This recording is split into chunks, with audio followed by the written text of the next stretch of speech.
అంటే జగన్తో పోల్చారు కదా అప్పుడు ప్రీవియస్ గవర్నమెంట్తో. అవును. ఏ పథకం మీకు అంటే జగన్ గారు ఏ పథకం మీరు కంటిన్యూ చేయాలని కంటిన్యూ చేయాలనుకుంటే కనుక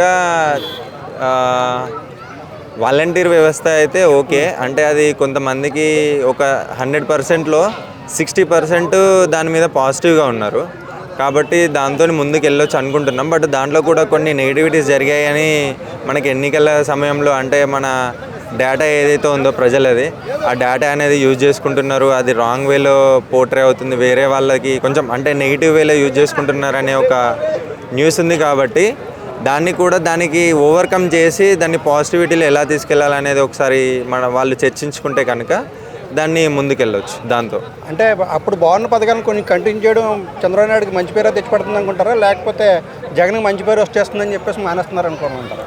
లేదు, అలా ఇప్పుడు ఒక పథకం ఏదైతే ఉందో అది ప్రజలకు ఉపయోగపడుతుంది అన్నప్పుడు ఎవరు చేసినా పర్లేదు. ఈవెన్ ఇప్పుడు వైఎస్ రాజశేఖర రెడ్డి తీసుకొచ్చిన 108 అనేది ఇప్పుడు మన తెలంగాణలో ఈవెన్ తెలంగాణ గవర్నమెంట్లో కంటిన్యూ చేస్తున్నారు. అది ప్రజలకు ఉపయోగపడితే చాలు. ఏ ప్రభుత్వం తీసుకొచ్చింది అనేది మనకి మ్యాటర్ కాదు అది.